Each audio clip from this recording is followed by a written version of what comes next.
ਇਹ ਹਫ਼ਤਾਵਾਰ ਬਾਈਬਲ ਦਾ ਦਰਸੀ ਆਵਾਜ਼ ਪਲੇਨਫੀਲਡ Christian science church independent ਵੱਲੋਂ ਹੈ, ਜਿਹੜਾ ਨਿਊ ਜਰਸੀ ਅਮਰੀਕਾ ਵਿੱਚ ਹੈ।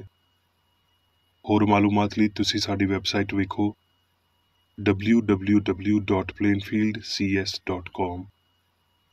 ਇਹ ਸਬਕ 2 ਜੂਨ 2024 ਐਤਵਾਰ ਦੇ ਦਿਨ ਹਫ਼ਤੇ ਦੇ ਅਖੀਰ ਉੱਤੇ ਤੁਹਾਡੇ ਪੜ੍ਹਨ ਲਈ ਤਿਆਰ ਕੀਤਾ ਗਿਆ ਹੈ। ਮਜ਼ਮੂਨ: ਪੁਰਾਣੀ ਤੇ ਨਵੀਂ ਜਾਦੂਗਰੀ, ਉਰਫੀਅਤ, ਤਨਮੀਮ ਤੇ ਇਲਮੇ ਨੌਮੀਆਤ ਤੋਂ ਮੁਕਰਨਾ। ਸੁਨਹਿਰੀ ਮਤਨ: ਜ਼ਬੂਰ। ਕਾਸ਼ ਸ਼ਰੀਰਾਂ ਦੀ ਬਦੀ ਮੁੱਕ ਜਾਵੇ, ਪਰ ਸੱਚੇ ਬੰਦੇ ਨੂੰ ਤੂੰ ਕਿਆਮ ਬਖਸ਼, ਕਿਉਂ ਜੇ ਸੱਚਾ ਰੱਬ ਦਿਲਾਂ ਤੇ ਗੁਰਦਿਆਂ ਨੂੰ ਜਾਂਚਦਾ ਏ। ਜਵਾਬੀ ਪੜ੍ਹਾਈ। ਸੈਮੂਅਲ: ਮੇਰਾ ਦਿਲ ਖੁਦਾਵੰਦ ਵਿੱਚ ਮਗਨ ਏ, ਮੇਰਾ ਸਿੰਘ ਖੁਦਾਵੰਦ ਦੀ ਮਦਦ ਨਾਲ ਉੱਚਾ ਏ। ਮੇਰਾ ਮੂੰਹ ਵੈਰੀਆਂ ਉੱਤੇ ਖੁੱਲ੍ਹ ਗਿਆ ਏ, ਕਿਉਂ ਜੇ ਮੈਂ ਤੇਰੀ ਮੁਕਤੀ ਤੋਂ ਖੁਸ਼ ਹੋਵਾਂ। ਖੁਦਾਵੰਦ ਵਾਂਗਰ ਕੋਈ ਕਦੂਸ ਨਹੀਂ, ਕਿਉਂ ਜੇ ਤੇਰੇ ਸਿਵਾ ਹੋਰ ਕੋਈ ਹੈ ਹੀ ਨਹੀਂ, ਤੇ ਨਾ ਕੋਈ ਚਟਾਨ ਏ ਜਿਹੜੀ ਸਾਡੇ ਰੱਬ ਵਰਗੀ ਹੋਵੇ। ਇੰਨੇ ਗਰੂਰ ਨਾਲ ਹੋਰ ਗੱਲਾਂ ਨਾ ਕਰੋ, ਤੇ ਵੱਡਾ ਬੋਲ ਤੁਹਾਡੇ ਮੂੰਹੋਂ ਨਾ ਨਿਕਲੇ, ਕਿਉਂ ਜੇ ਖੁਦਾਵੰਦ ਖੁਦਾਏ ਅਲੀਮ ਏ ਤੇ ਕੰਮਾਂ ਨੂੰ ਤੋਲਣ ਵਾਲਾ ਏ। ਧਰਤੀ ਦੇ ਥੰਮਲੇ ਖੁਦਾਵੰਦ ਦੇ ਨੇ, ਉਹਨੇ ਜੱਗ ਨੂੰ ਉਹਨਾਂ ਉੱਤੇ ਕਾਇਮ ਕੀਤਾ ਏ। ਉਹ ਆਪਣੇ ਮੁਕੱਦਸਾਂ ਦੇ ਪੈਰਾਂ ਨੂੰ ਸੰਭਾਲ ਕੇ ਰੱਖੇਗਾ, ਪਰ ਸਰੀਰ ਹਨੇਰੇ ਵਿੱਚ ਚੁੱਪ ਕੀਤੇ ਜਾਣਗੇ, ਕਿਉਂ ਜੇ ਤਾਕਤ ਨਾਲ ਹੀ ਕੋਈ ਫਤਹ ਨਹੀਂ ਪਾਏਗਾ। ਜਿਹੜੇ ਖੁਦਾਵੰਦ ਨਾਲ ਲੜਦੇ ਨੇ, ਉਹ ਟੋਟੇ ਟੋਟੇ ਕੀਤੇ ਜਾਣਗੇ। ਉਹ ਉਹਨਾਂ ਦੇ ਖਿਲਾਫ ਅਸਮਾਨ ਵਿੱਚ ਗੱਜੇਗਾ। ਖੁਦਾਵੰਦ ਧਰਤੀ ਦੇ ਕਿੰਗਰਿਆਂ ਦਾ ਇਨਸਾਫ ਕਰੇਗਾ। ਉਹ ਆਪਣੇ ਬਾਦਸ਼ਾਹ ਨੂੰ ਜ਼ੋਰ ਦੇਵੇਗਾ ਤੇ ਆਪਣੇ ਮਮਸੂਦ ਦੇ ਸਿੰਘ ਨੂੰ ਉੱਚਾ ਕਰੇਗਾ। ਦਰਸੀ ਆਵਾਜ਼ ਬਾਈਬਲ ਵਿੱਚੋਂ ਅਖਬਾਰ। ਮੈਂ ਖੁਦਾਵੰਦ ਤੁਹਾਡਾ ਰੱਬ ਵਾਂ। ਜੇ ਤੁਸੀਂ ਮੇਰੀ ਸ਼ਰੀਅਤ ਉੱਤੇ ਟੁਰੋ ਤੇ ਮੇਰੇ ਹੁਕਮਾਂ ਨੂੰ ਮੰਨੋ ਤੇ ਉਹਨਾਂ ਉੱਤੇ ਅਮਲ ਕਰੋ, ਮੈਂ ਦੇਸ਼ ਵਿੱਚ ਅਮਨ ਬਖਸ਼ਾਂਗਾ ਤੇ ਤੁਸੀਂ ਸੌਵੋਗੇ ਤੇ ਤੁਹਾਨੂੰ ਕੋਈ ਨਹੀਂ ਡਰਾਏਗਾ। ਅਮਸਾਲ: ਦਿਲ ਦੀਆਂ ਤਦਬੀਰਾਂ ਇਨਸਾਨ ਨਾਲ ਨੇ, ਪਰ ਜ਼ੁਬਾਨ ਦਾ ਜਵਾਬ ਖੁਦਾਵੰਦ ਵੱਲੋਂ ਹੈ। ਇਨਸਾਨ ਦੀ ਨਜ਼ਰ ਵਿੱਚ ਉਹਦੀਆਂ ਸਾਰੀਆਂ ਰਵਸ਼ਾਂ ਪਾਕ ਨੇ, ਪਰ ਖੁਦਾਵੰਦ ਰੂਹਾਂ ਨੂੰ ਜਾਂਚਦਾ ਏ। ਆਪਣੇ ਸਾਰੇ ਕੰਮ ਖੁਦਾਵੰਦ ਉੱਤੇ ਛੱਡ ਦੇ, ਤੇ ਤੇਰੇ ਸਾਰੇ ਇਰਾਦੇ ਕਾਇਮ ਰਹਿਣਗੇ। ਸ਼ਫਕਤ ਤੇ ਸੱਚਾਈ ਨਾਲ ਬਦੀ ਦਾ ਕਫਾਰਾ ਹੁੰਦਾ ਏ। ਜਦ ਇਨਸਾਨ ਦੀਆਂ ਰਵਸ਼ਾਂ ਖੁਦਾਵੰਦ ਨੂੰ ਪਸੰਦ ਆਉਂਦੀਆਂ ਨੇ, ਤੇ ਉਹ ਉਹਦੇ ਵੈਰੀਆਂ ਨੂੰ ਵੀ ਯਾਰ ਬਣਾਉਂਦਾ ਏ। ਬੰਦੇ ਦਾ ਦਿਲ ਆਪਣੀ ਰਾਹ ਬਣਾਉਂਦਾ ਏ, ਪਰ ਖੁਦਾਵੰਦ ਉਹਦੇ ਪੈਰਾਂ ਦੀ ਰਹਿਨੁਮਾਈ ਕਰਦਾ ਏ। ਤੇ ਜਿਹਦਾ ਤਵੱਕਲ ਖੁਦਾਵੰਦ ਉੱਤੇ ਹੈ, ਉਹ ਧਨ ਏ। ਮਲਾਕੀ: ਵੇਖ, ਮੈਂ ਆਪਣੇ ਰਸੂਲ ਨੂੰ ਘੱਲਾਂਗਾ, ਤੇ ਉਹ ਮੇਰੇ ਅੱਗੇ ਅੱਗੇ ਰਾਹ ਠੀਕ ਕਰੇਗਾ।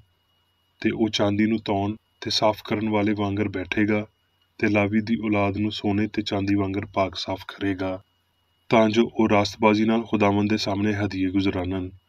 ਤੇ ਮੈਂ ਅਦਾਲਤ ਲਈ ਤੁਹਾਡੇ ਕੋਲ ਆਵਾਂਗਾ, ਤੇ ਜਾਦੂਗਰਾਂ ਤੇ ਬਦਕਾਰਾਂ ਤੇ ਝੂਠੀ ਕਸਮ ਖਾਣ ਵਾਲਿਆਂ ਦੇ ਖਿਲਾਫ, ਤੇ ਉਹਨਾਂ ਦੇ ਖਿਲਾਫ ਵੀ ਜਿਹੜੇ ਮਜ਼ਦੂਰਾਂ ਨੂੰ ਮਜ਼ਦੂਰੀ ਨਹੀਂ ਦਿੰਦੇ, ਤੇ ਬੇਵਾਂ ਤੇ ਯਤੀਮਾਂ ਉੱਤੇ ਜ਼ੁਲਮ ਕਰਦੇ, ਤੇ ਮੁਸਾਫਰਾਂ ਦਾ ਹੱਕ ਮਾਰਦੇ, ਤੇ ਮੈਥੋਂ ਨਹੀਂ ਡਰਦੇ। ਮੁਸਤੈਦ ਗਵਾਹ ਹੋਵਾਂਗਾ, ਫੌਜਾਂ ਦਾ ਰੱਬ ਆਖਦਾ ਏ। ਕਿਉਂ ਜੇ ਮੈਂ ਨਾ ਬਦਲਣ ਵਾਲਾ ਖੁਦਾਵੰਦ ਹਾਂ, ਤੇ ਇਹਦੇ ਨਾਲ ਹੀ ਮੇਰਾ ਇਮਤਿਹਾਨ ਕਰੋ। ਫੌਜਾਂ ਦਾ ਰੱਬ ਆਖਦਾ ਏ ਭਈ ਮੈਂ ਤੁਹਾਡੇ ਉੱਤੇ ਅਸਮਾਨ ਦੇ ਬੂਹੇ ਖੋਲ੍ਹ ਕੇ ਬਰਕਤ ਵਰ੍ਹਾਉਣਾ ਵਾਂ, ਭਈ ਨਹੀਂ ਇੱਥੇ ਤੀਕਰ ਭਈ ਤੁਹਾਡੇ ਕੋਲ ਉਹ ਧਰਨ ਲਈ ਥਾਂ ਨਾ ਹੋਵੇ। ਤਦ ਤੁਸੀਂ ਫਿਰੋਗੇ ਤੇ ਸੱਚੇ ਤੇ ਸਰੀਰ ਵਿੱਚ, ਰੱਬ ਦੀ ਇਬਾਦਤ ਕਰਨ ਵਾਲੇ ਤੇ ਨਾ ਕਰਨ ਵਾਲੇ ਦੇ ਵਿੱਚ ਫਰਕ ਕਰੋਗੇ। ਮਲਾਕੀ: ਤੁਹਾਡੇ ਉੱਤੇ ਜਿਹੜੇ ਮੇਰੇ ਨਾਂ ਦੀ ਇੱਜ਼ਤ ਕਰਦੇ ਹੋ, ਸੂਰਜ ਚੜ੍ਹੇਗਾ ਤੇ ਉਹਦੀਆਂ ਕਿਰਨਾਂ ਵਿੱਚ ਸ਼ਫਾ ਹੋਵੇਗੀ। ਮੱਤੀ: ਉਹਨਾਂ ਦਿਨਾਂ ਵਿੱਚ ਯੂਹੰਨਾ ਬਪਤਿਸਮਾ ਦੇਣ ਵਾਲਾ ਆਇਆ, ਤੇ ਯਹੂਦੀਆ ਦੇ ਬਿਆਬਾਨ ਵਿੱਚ ਇਹ ਮੁਨਾਦੀ ਕਰਨ ਲੱਗਿਆ ਭਈ ਤੌਬਾ ਕਰੋ, ਕਿਉਂ ਜੇ ਅਸਮਾਨ ਦੀ ਬਾਦਸ਼ਾਹੀ ਨੇੜੇ ਆ ਗਈ ਏ। ਇਹ ਉਹੀ ਏ ਜਿਹਦਾ ਜ਼ਿਕਰ ਯਸਾਇਆ ਨਬੀ ਦੇ ਰਾਹੀਂ ਹੋਇਆ, ਭਈ ਬਿਆਬਾਨ ਵਿੱਚ ਪੁਕਾਰਨ ਵਾਲੇ ਦੀ ਆਵਾਜ਼ ਆਉਂਦੀ ਏ, ਭਈ ਖੁਦਾਵੰਦ ਦੀ ਰਾਹ ਤਿਆਰ ਕਰੋ, ਉਹਦੀਆਂ ਰਾਹਾਂ ਸਿੱਧੀਆਂ ਕਰੋ। ਉਸ ਵੇਲੇ ਯਰੂਸ਼ਲਮ ਤੇ ਸਾਰੇ ਯਹੂਦੀਆ ਤੇ ਯਰਦਨ ਦੇ ਸਾਰੇ ਆਲੇ ਦੁਆਲੇ ਦੇ ਸਾਰੇ ਲੋਕੀ ਨਿਕਲ ਕੇ ਉਹਦੇ ਕੋਲ ਆਏ ਤੇ ਆਪਣੇ ਪਾਪਾਂ ਦਾ ਇਕਰਾਰ ਕਰਕੇ ਦਰਿਆ ਯਰਦਨ ਵਿੱਚ ਉਹਦੇ ਤੋਂ ਬਪਤਿਸਮਾ ਲਿਆ। ਪਰ ਜਦ ਉਹਨੇ ਬਹੁਤ ਸਾਰੇ ਫਰੀਸੀਆਂ ਤੇ ਸਦੂਕੀਆਂ ਨੂੰ ਬਪਤਿਸਮਾ ਲਈ ਆਪਣੇ ਕੋਲ ਆਉਂਦਿਆਂ ਵੇਖਿਆ ਤੇ ਉਹਨਾਂ ਨੂੰ ਆਖਿਆ, ਭਈ ਇਹ ਸੱਪ ਦੇ ਬਾਲੋ, ਤੁਹਾਨੂੰ ਕਿਹਨੇ ਆਖਿਆ ਭਈ ਆਉਣ ਵਾਲੇ ਗਜ਼ਬ ਤੋਂ ਬਚੋ। ਹੁਣ ਰੁੱਖਾਂ ਦੀਆਂ ਜੜ੍ਹਾਂ ਉੱਤੇ ਕੁਹਾੜਾ ਧਰਿਆ ਹੋਇਆ ਏ। ਇਸ ਲਈ ਜਿਹੜਾ ਰੁੱਖ ਚੰਗਾ ਫਲ ਨਹੀਂ ਲਿਆਉਂਦਾ ਉਹ ਵੱਢਿਆ ਤੇ ਅੱਗ ਵਿੱਚ ਸੁੱਟਿਆ ਜਾਂਦਾ ਏ। ਮੈਂ ਤੇ ਤੁਹਾਨੂੰ ਤੋਬਾ ਦੇ ਪਾਣੀ ਨਾਲ ਬਪਤਿਸਮਾ ਦੇਣਾ ਵਾਂ, ਪਰ ਜਿਹੜਾ ਮੇਰੇ ਬਾਅਦ ਆਉਂਦਾ ਏ ਉਹ ਮੈਥੋਂ ਜ਼ੋਰ ਵਾਲਾ ਏ। ਮੈਂ ਉਹਦੀਆਂ ਜੁੱਤੀਆਂ ਚੁੱਕਣ ਦੇ ਵੀ ਲਾਇਕ ਨਹੀਂ। ਉਹ ਤੁਹਾਨੂੰ ਪਾਕ ਰੂ ਤੇ ਅੱਗ ਨਾਲ ਬਪਤਿਸਮਾ ਦੇਵੇਗਾ। ਉਹਦਾ ਛੱਜ ਉਹਦੇ ਹੱਥ ਵਿੱਚ ਏ ਤੇ ਉਹ ਆਪਣੇ ਖਲਿਆਣ ਨੂੰ ਵਾਹਵਾ ਸਾਫ਼ ਕਰੇਗਾ ਤੇ ਆਪਣੀ ਕਣਕ ਨੂੰ ਤੇ ਖੱਤੇ ਵਿੱਚ ਜਮ੍ਹਾਂ ਕਰੇਗਾ, ਪਰ ਤੂੜੀ ਨੂੰ ਉਸੇ ਅੱਗ ਵਿੱਚ ਸਾੜੇਗਾ ਜਿਹੜੀ ਬੁਝਣ ਵਾਲੀ ਨਹੀਂ। ਉਸ ਵੇਲੇ ਯਿਸੂ ਗਲੀਲ ਤੋਂ ਯਰਦਨ ਦੇ ਕੰਢੇ ਯੂਹੰਨਾ ਦੇ ਕੋਲ ਬਪਤਿਸਮਾ ਲੈਣ ਆਇਆ ਤੇ ਯਿਸੂ ਬਪਤਿਸਮਾ ਲੈ ਕੇ ਛੇਤੀ ਨਾਲ ਪਾਣੀ ਦੇ ਕੋਲੋਂ ਉੱਥੇ ਆਇਆ ਤੇ ਵੇਖੋ ਅਸਮਾਨ ਉਹਦੇ ਲਈ ਖੁੱਲ੍ਹ ਗਿਆ ਤੇ ਉਹਨੇ ਰੱਬ ਦੇ ਰੂਹ ਨੂੰ ਕਬੂਤਰ ਵਾਂਗਰ ਉਤਰਦਿਆਂ ਤੇ ਆਪਣੇ ਉੱਤੇ ਆਉਂਦਿਆਂ ਵੇਖਿਆ। ਤੇ ਵੇਖੋ ਅਸਮਾਨ ਤੋਂ ਇਹ ਆਵਾਜ਼ ਆਈ, ਭਈ ਇਹ ਮੇਰਾ ਪਿਆਰਾ ਪੁੱਤਰ ਏ ਜਿਹਦੇ ਤੋਂ ਮੈਂ ਖੁਸ਼ ਹਾਂ। ਮੱਤੀ। ਉਸ ਵੇਲੇ ਰੂਹ ਯਿਸੂ ਨੂੰ ਜੰਗਲ ਵਿੱਚ ਲੈ ਗਿਆ ਤਾਂ ਜੋ ਅਬਲੀਸ ਤੋਂ ਅਜ਼ਮਾਇਆ ਜਾਵੇ ਤੇ ਅਜ਼ਮਾਉਣ ਵਾਲੇ ਨੇ ਕੋਲ ਆ ਕੇ ਉਹਨੂੰ ਆਖਿਆ, ਜੇ ਤੂੰ ਰੱਬ ਦਾ ਪੁੱਤਰ ਏ ਤੇ ਆਖ ਭਈ ਇਹ ਪੱਥਰ ਰੋਟੀਆਂ ਬਣ ਜਾਣ। ਤੇ ਉਹਨੇ ਆਖਿਆ, ਜੇ ਤੂੰ ਝੁਕ ਕੇ ਮੈਨੂੰ ਸਜਦਾ ਕਰੇ ਤੇ ਇਹ ਸਭ ਕੁਝ ਤੈਨੂੰ ਦੇ ਦੇਵਾਂਗਾ। ਯਿਸੂ ਨੇ ਉਹਨੂੰ ਆਖਿਆ, ਹੈ ਸ਼ੈਤਾਨ ਦੂਰ ਹੋ ਜਾ, ਕਿਉਂ ਜੇ ਲਿਖਿਆ ਹੈ ਭਈ ਤੂੰ ਖੁਦਾਵੰਦ ਆਪਣੇ ਰੱਬ ਨੂੰ ਸਜਦਾ ਕਰ ਤੇ ਸਿਰਫ ਉਹਦੀ ਹੀ ਇਬਾਦਤ ਕਰ। ਫਿਰ ਅਬਲੀਸ ਉਹਦੇ ਕੋਲੋਂ ਟੁਰ ਗਿਆ ਤੇ ਵੇਖੋ ਫਰਿਸ਼ਤੇ ਆ ਕੇ ਉਹਦੀ ਸੇਵਾ ਕਰਨ ਲੱਗੇ। ਉਸ ਵੇਲੇ ਤੋਂ ਯਿਸੂ ਨੇ ਮੁਨਾਦੀ ਕਰਨਾ ਤੇ ਇਹ ਆਖਣਾ ਸ਼ੁਰੂ ਕੀਤਾ, ਭਈ ਤੌਬਾ ਕਰੋ, ਕਿਉਂ ਜੇ ਅਸਮਾਨ ਦੀ ਬਾਦਸ਼ਾਹੀ ਨੇੜੇ ਆ ਗਈ ਏ। ਮੱਤੀ। ਤੇ ਇੱਕ ਬਹੁਤ ਵੱਡਾ ਜੱਥਾ ਲੰਗੜਿਆਂ, ਗੁੰਗਿਆਂ, ਅੰਨਿਆਂ, ਟੁੰਡਿਆਂ ਤੇ ਹੋਰ ਬਹੁਤ ਸਾਰੇ ਬਿਮਾਰਾਂ ਨੂੰ ਆਪਣੇ ਨਾਲ ਲੈ ਕੇ ਉਹਦੇ ਕੋਲ ਆਇਆ ਤੇ ਉਹਨਾਂ ਨੂੰ ਉਹਦੇ ਪੈਰਾਂ ਵਿੱਚ ਬਿਠਾ ਦਿੱਤਾ ਤੇ ਉਹਨੇ ਉਹਨਾਂ ਨੂੰ ਚੰਗਾ ਕਰ ਦਿੱਤਾ। ਇਸ ਲਈ ਜਦ ਲੋਕਾਂ ਨੇ ਵੇਖਿਆ ਭਈ ਗੁੰਗੇ ਬੋਲਦੇ, ਟੁੰਡੇ ਠੀਕ ਹੁੰਦੇ ਤੇ ਲੰਗੜੇ ਟੁਰਦੇ ਫਿਰਦੇ ਤੇ ਅੰਨੇ ਵੇਖਦੇ ਨੇ ਤੇ ਹੈਰਾਨ ਹੋਏ ਤੇ ਇਸਰਾਈਲ ਦੇ ਰੱਬ ਦੀ ਵਡਿਆਈ ਕੀਤੀ। ਲੂਕਾ। ਤੇ ਕਿਸੇ ਬੰਦੇ ਨੇ ਉਹਨੂੰ ਪੁੱਛਿਆ, ਭਈ ਐ ਖੁਦਾਵੰਦ, ਕੀ ਮੁਕਤੀ ਪਾਉਣ ਵਾਲੇ ਥੋੜੇ ਨੇ? ਉਹਨੇ ਉਹਨਾਂ ਨੂੰ ਆਖਿਆ, ਮਿਹਨਤ ਕਰੋ ਭਈ ਤੰਗ ਬੂਹੇ ਵਿੱਚੋਂ ਦਾਖਲ ਹੋਵੋ, ਕਿਉਂ ਜੇ ਮੈਂ ਤੁਹਾਨੂੰ ਆਖਦਾ ਵਾਂ ਭਈ ਬਥੇਰੇ ਦਾਖਲ ਹੋਣ ਦੀ ਕੋਸ਼ਿਸ਼ ਕਰਨਗੇ ਪਰ ਨਾ ਹੋ ਸਕਣਗੇ। ਜਦ ਘਰ ਦਾ ਮਾਲਕ ਉੱਠ ਕੇ ਬੂਹਾ ਬੰਦ ਕਰ ਚੁੱਕਿਆ ਹੋਵੇ ਤੇ ਤੁਸੀਂ ਬਾਹਰ ਖਲੋਤੇ ਹੋਏ ਬੂਹਾ ਖੜਕਾ ਕੇ ਇਹ ਆਖਣਾ ਸ਼ੁਰੂ ਕਰੋ, ਭਈ ਐ ਖੁਦਾਵੰਦ ਸਾਡੇ ਲਈ ਖੋਲ ਦੇ। ਪਰ ਉਹ ਆਖੇਗਾ, ਮੈਂ ਤੁਹਾਨੂੰ ਆਖਦਾ ਵਾਂ ਭਈ ਮੈਂ ਨਹੀਂ ਜਾਣਦਾ ਤੁਸੀਂ ਕਿੱਥੇ ਦੇ ਹੋ। ਐ ਬਦਕਾਰੋ, ਤੁਸੀਂ ਸਾਰੇ ਮੈਥੋਂ ਦੂਰ ਹੋ ਜਾਓ। ਉੱਥੇ ਰੋਣਾ ਤੇ ਦੰਦਾਂ ਦਾ ਪੀਸਣਾ ਹੋਵੇਗਾ। ਤੇ ਵੇਖੋ ਕਈ ਅਖੀਰੀ ਅਜਿਹੇ ਨੇ ਜਿਹੜੇ ਅਵਲ ਹੋਣਗੇ ਤੇ ਕਈ ਅਵਲ ਅਜਿਹੇ ਨੇ ਜਿਹੜੇ ਅਖੀਰੀ ਹੋਣਗੇ। ਪਤਰਸ।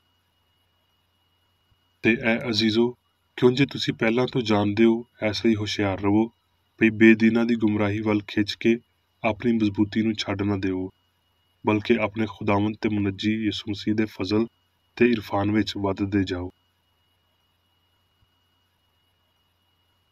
ਹੁਣ ਮੈਂ ਮੇਰੀ ਬੇਕਰ ਏਡੀ ਦੀ ਲਿਖੀ ਹੋਈ ਕ੍ਰਿਸਚਨ ਸਾਇੰਸ ਦੀ ਦਰਸੀ ਕਿਤਾਬ ਸਾਇੰਸ ਤੇ ਸਿਹਤ ਆਇਤਾਂ ਦੀ ਕੁੰਜੀ ਦੇ ਨਾਲ ਵਿੱਚੋਂ ਲਈਆਂ ਹੋਈਆਂ ਲਿਖਾਈਆਂ ਪੜਾਂਗਾ। ਸਾਇੰਸ ਤੇ ਸਿਹਤ।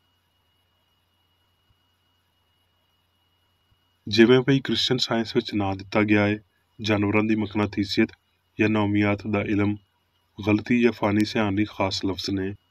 ਇਹ ਇੱਕ ਝੂਠਾ ਅਕੀਦਾ ਹੈ ਭਈ ਸਿਆਣ ਮਾਦੇ ਵਿੱਚ ਏ ਤੇ ਇਹ ਭਈ ਇਹ ਚੰਗਿਆਈ ਤੇ ਬੁਰਿਆਈ ਦੋਵੇਂ ਨੇ, ਭਈ ਬੁਰਿਆਈ ਚੰਗਿਆਈ ਜਿੰਨੀ ਅਸਲੀ ਤੇ ਬਹੁਤੀ ਤਾਕਤ ਵਾਲੀ ਏ।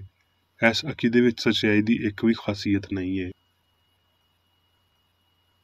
ਅਸਲੀਅਤ ਵਿੱਚ ਕੋਈ ਫਾਨੀ ਸਿਆਣ ਨਹੀਂ ਏ ਤੇ ਨਤੀਜੇ ਦੇ ਤੌਰ ਤੇ ਫਾਨੀ ਖਿਆਲ ਤੇ ਕੂਵਤ ਇਰਾਦੀ ਦੀ ਮੁੰਤਕਲੀ ਨਹੀਂ ਏ। ਹਯਾਤੀ ਤੇ ਹਸਤੀ ਰੱਬ ਨੇ। ਜਾਨਵਰਾਂ ਦੀ ਮਕਨਾਤੀਸੀਅਤ ਦੀ ਕੋਈ ਨਿਉ ਨਹੀਂ ਏ, ਕਿਉਂ ਜੇ ਜੋ ਕੁਝ ਅਸਲੀ, ਹਮਾਹੰਗ ਤੇ ਅਬਦੀ ਏ, ਉਸ ਸਭ ਦੇ ਉੱਤੇ ਰੱਬ ਹੁਕੂਮਤ ਕਰਦਾ ਏ ਤੇ ਉਹਦੀ ਤਾਕਤ ਜਾਨਵਰਾਂ ਵਾਲੀ ਏ ਨਾ ਇਨਸਾਨਾਂ ਵਾਲੀ। ਸਾਇੰਸ ਵਿੱਚ ਜਾਨਵਰਾਂ ਵਾਲੀ ਮਕਨਤੀਸੀਅਤ, ਤਨਵੀਮ ਜਾਂ ਨੌਮੀਆਤ ਦਾ ਇਲਮ ਬਸ ਇੱਕ ਇਨਕਾਰ ਏ, ਜਿਹੜਾ ਨਾ ਜ਼ਹਾਨਤ ਤਾਕਤ ਰੱਖਦਾ ਏ ਤੇ ਨਾ ਹੀ ਅਸਲੀਅਤ, ਤੇ ਇੱਕ ਲਿਹਾਜ਼ ਨਾਲ ਇਹ ਬਰਾਏਨਾਮ ਫਾਨੀ ਸਿਆਣ ਦਾ ਇੱਕ ਗੈਰ ਅਸਲੀ ਖਿਆਲ ਏ। ਕ੍ਰਿਸਚਨ ਸਾਇੰਸ ਜ਼ਹਿਨੀ ਅਮਲ ਦੇ ਪੈਂਦੇ ਤਿੱਕਰ ਜਾਂਦੀ ਏ ਤੇ ਅਸਬਾਤੇ ਅਦਲ ਇਲਾਹੀ ਨੂੰ ਜ਼ਾਹਿਰ ਕਰਦੀ ਏ, ਜਿਹੜੀ ਪੂਰੇ ਅਮਲ ਦੀ ਦਰੁਸਤਗੀ ਵੱਲ ਇਸ਼ਾਰਾ ਕਰਦੀ ਏ। ਜਿਵੇਂ ਪਈ ਇਲਾਹੀ ਸਿਆਣ ਦਾ ਅਜਰ ਤੇ ਨਤੀਜਾ ਮੁਖਾਲਫ ਨਾਮ ਨਿਹਾਦ ਅਮਲ ਦੀ ਗਲਤੀ ਹੁੰਦਾ ਏ।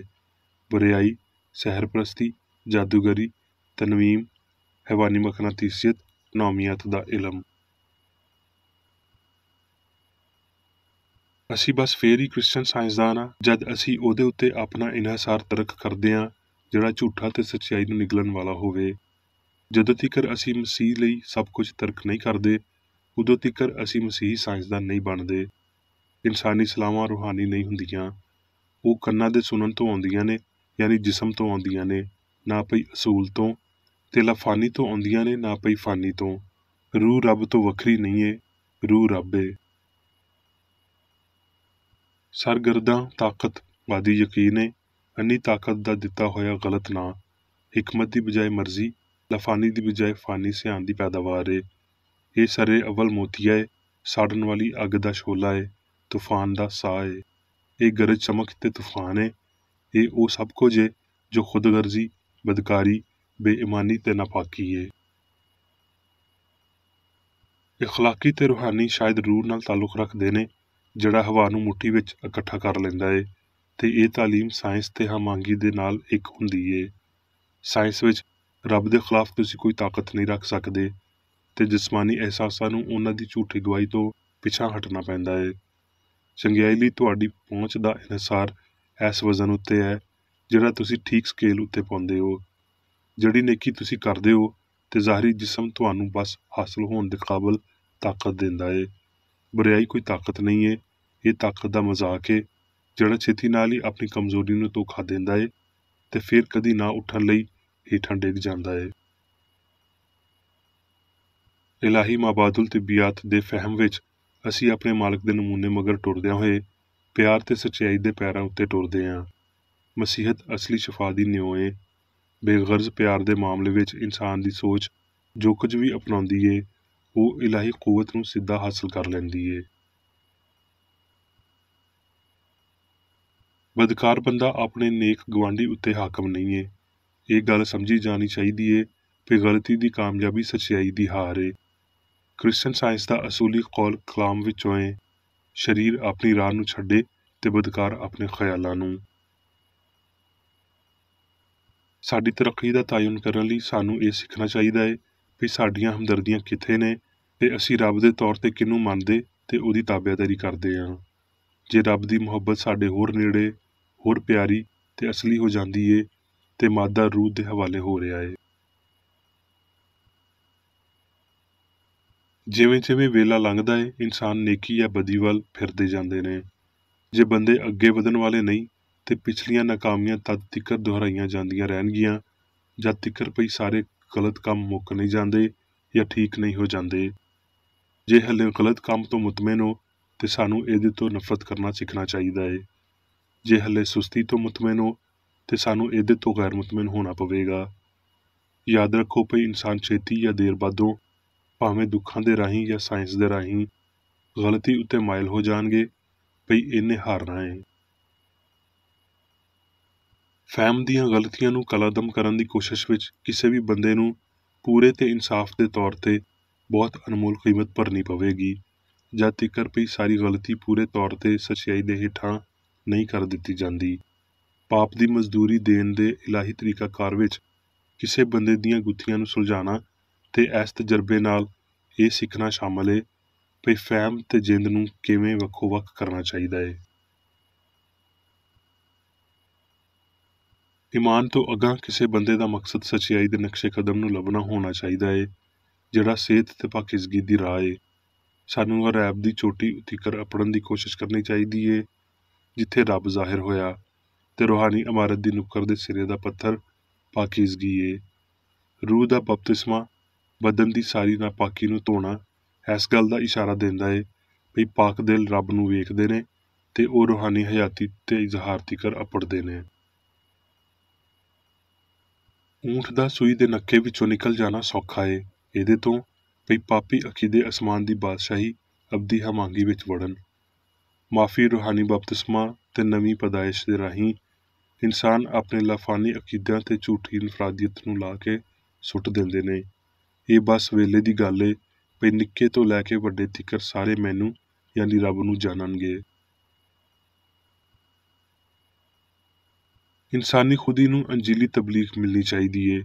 ਅੱਜ ਰੱਬ ਸਾਡੇ ਤੋਂ ਇਸ ਕੰਮ ਨੂੰ ਮੰਨਣ ਤੇ ਜਲਦੀ ਨਾਲ ਅਮਲੀ ਤੌਰ ਤੇ ਮਾਦੀ ਨੂੰ ਤਰਕ ਕਰਨ ਤੇ ਰੂਹਾਨੀ ਉੱਤੇ ਅਮਲ ਕਰਨ ਦਾ ਮੁਤਾਲਬਾ ਕਰਦਾ ਏ, ਜਿਹਦੇ ਤੋਂ ਬੈਰੂਨੀ ਤੇ ਅਸਲੀ ਦਾ ਅੰਦਾਜ਼ਾ ਹੁੰਦਾ ਏ। ਜੇ ਤੁਸੀਂ ਗਲਤੀ ਦੀ ਖਾਮੋਸ਼ ਸਤਹ ਉੱਤੇ ਹੀ ਟੇਵਾ ਲਾਉਂਦੇ ਹੋ ਤੇ ਗਲਤੀ ਦੇ ਨਾਲ ਹਮਦਰਦੀ ਰੱਖਦੇ ਹੋ ਤੇ ਫਿਰ ਪਾਣੀ ਨੂੰ ਹਿਲਾਉਣ ਲਈ ਕੀ ਏ? ਗਲਤੀ ਤੇ ਬਹਿਰੂਪ ਨੂੰ ਬੇਪਰਦਾ ਕਰਨ ਲਈ ਕੀ ਏ? ਜੇ ਤੁਸੀਂ ਹਮੇਸ਼ਾ ਮੁਸ਼ਤਲ ਪਰ ਸੱਚਾਈ ਦੇ ਸਿਹਤ ਵਾਲੇ ਪਾਣੀ ਉੱਤੇ ਚਮਕ ਸੁੱਟਦੇ ਹੋ ਤੇ ਤੁਹਾਨੂੰ ਤੂਫਾਨਾਂ ਦਾ ਸਾਹਮਣਾ ਕਰਨਾ ਪਵੇਗਾ। ਤੁਹਾਡੀ ਨੇਕੀ ਨੂੰ ਬਦੀ ਆਖਿਆ ਜਾਵੇਗਾ, ਇਹ ਹੀ ਸੂਲੀ ਏ, ਇਹਨੂੰ ਚੁੱਕੋ ਤੇ ਬਰਦਾਸ਼ਤ ਕਰੋ, ਕਿਉਂ ਜੇ ਇਹਦੇ ਰਾਹੀਂ ਹੀ ਤੁਸੀਂ ਜਿੱਤਦੇ ਹੋ ਤੇ ਤਾਜ ਪਾਉਂਦੇ ਹੋ। ਧਰਤੀ ਉੱਤੇ ਮੁਸਾਫਰ ਹੋ, ਅਸਮਾਨ ਤੁਹਾਡਾ ਘਰ ਏ, ਅਜਨਬੀ ਹੋ, ਰੱਬ ਦੇ ਤੁਸੀਂ ਪ੍ਰਾਹੁਣੇ ਹੋ। ਹੁਣ ਮੈਂ ਮੇਰੀ ਬੇਕਰ ਏਡੀ ਵੱਲੋਂ ਚਰਚ ਮੈਨੂਅਲ ਵਿੱਚ ਦਿੱਤੇ ਹੋਏ ਰੋਜ਼ਾਨਾ ਦੇ 3 ਫਰਜ਼ ਪੜਾਂਗਾ। ਰੋਜ਼ਾਨਾ ਦੀ ਦੁਆ। ਇਸ ਚਰਚ ਦੇ ਹਰ ਰੁਕਨ ਦਾ ਇਹ ਫਰਜ਼ ਏ ਭਈ ਉਹ ਹਰ ਰੋਜ਼ ਇਹ ਦੁਆ ਕਰੇ, ਤੇਰੀ ਬਾਦਸ਼ਾਹੀ ਆਵੇ, ਅਲਾਹੀ ਸੱਚਾਈ, ਹਯਾਤੀ ਤੇ ਪਿਆਰ ਦੀ ਸਲਤਨਤ ਮੇਰੇ ਅੰਦਰ ਕਾਇਮ ਹੋਵੇ ਤੇ ਸਾਰੇ ਪਾਪ ਮੈਂ ਤੋਂ ਨਿਕਲ ਜਾਣ ਤੇ ਤੇਰਾ ਕਲਾਮ ਸਾਰੇ ਇਨਸਾਨਾਂ ਦੇ ਪਿਆਰ ਨੂੰ ਵਧਾਵੇ ਤੇ ਉਹਨਾਂ ਉੱਤੇ ਹਕੂਮਤ ਕਰੇ। ਮਕਸਦਾਂ ਤੇ ਕੰਮਾਂ ਦਾ ਇੱਕ ਅਸੂਲ। ਨਾ ਕੋਈ ਮੁਖਾਲਫਤ ਤੇ ਨਾ ਕੋਈ ਜ਼ਾਤੀ ਤਾਲੁਕ ਮਾਦਰੀ ਚਰਚ ਦੇ ਕਿਸੇ ਰੁਕਨ ਦੇ ਮਕਸਦਾਂ ਜਾਂ ਕੰਮਾਂ ਉੱਤੇ ਅਸਰ ਕਰਨੇ ਚਾਹੀਦੇ। ਸਾਇੰਸ ਵਿੱਚ ਬਸ ਇਲਾਹੀ ਪਿਆਰ ਹੀ ਹਕੂਮਤ ਕਰਦਾ ਏ ਤੇ ਇੱਕ ਮਸੀਹੀ ਸਾਇੰਸਦਾਨ ਪਾਪ ਨੂੰ ਰੱਦ ਕਰਦਿਆਂ ਹੋਏ ਸੁੱਚੀ ਭਰਾਬੰਦੀ, ਖੈਰਾਤ ਪਸੰਦੀ ਤੇ ਮਾਫੀ ਨਾਲ ਪਿਆਰ ਦੀਆਂ ਮਿੱਠੀਆਂ ਸੱਚਾਈਆਂ ਦਾ ਪਰਛਾਵਾਂ ਬਣਦਾ ਏ। ਇਸ ਚਰਚ ਦੇ ਸਾਰੇ ਰੁਕਨਾਂ ਨੂੰ ਸਾਰੇ ਪਾਪਾਂ ਤੋਂ, ਗਲਤ ਤਰ੍ਹਾਂ ਦੀਆਂ ਪੇਸ਼ਨਗੋਈਆਂ, ਮੁਨਸਫੀਆਂ, ਮੁਜ਼ੰਮਤਾਂ, ਸਲਾਵਾਂ, ਗਲਤ ਅਸਰਾਂ ਨੂੰ ਲੈਣ ਤੇ ਗਲਤ ਅਸਰ ਦੇਣ ਤੋਂ ਆਜ਼ਾਦ ਰਹਿਣ ਲਈ ਹਰ ਰੋਜ਼ ਖਿਆਲ ਰੱਖਣਾ ਚਾਹੀਦਾ ਏ ਤੇ ਦੁਆ ਕਰਨੀ ਚਾਹੀਦੀ ਏ। ਫਰਜ਼ ਲਈ ਚੁਸਤੀ। ਇਸ ਚਰਚ ਦੇ ਹਰ ਰੁਕਨ ਦਾ ਇਹ ਫਰਜ਼ ਏ ਭਈ ਉਹ ਹਰ ਰੋਜ਼ ਜਾਰਹਾਨਾ ਜ਼ਹਿਨੀ ਇਸਲਾਮਾਂ ਦੇ ਖਿਲਾਫ ਆਪਣੇ ਆਪ ਨੂੰ ਤਿਆਰ ਰੱਖੇ ਤੇ ਰੱਬ, ਆਪਣੇ ਕਾਇਦ ਤੇ ਇਨਸਾਨਾਂ ਲਈ ਆਪਣੇ ਫਰਜ਼ਾਂ ਨੂੰ ਨਾ ਕਦੀ ਭੁੱਲੇ ਤੇ ਨਾ ਕਦੀ ਨਜ਼ਰਅੰਦਾਜ਼ ਕਰੇ। ਉਹਦੇ ਕੰਮਾਂ ਦੇ ਰਾਹੀਂ ਉਹਦਾ ਇਨਸਾਫ ਹੋਵੇਗਾ, ਉਹ ਬੇਕਸੂਰ ਜਾਂ ਕਸੂਰਵਾਰ ਹੋਵੇਗਾ।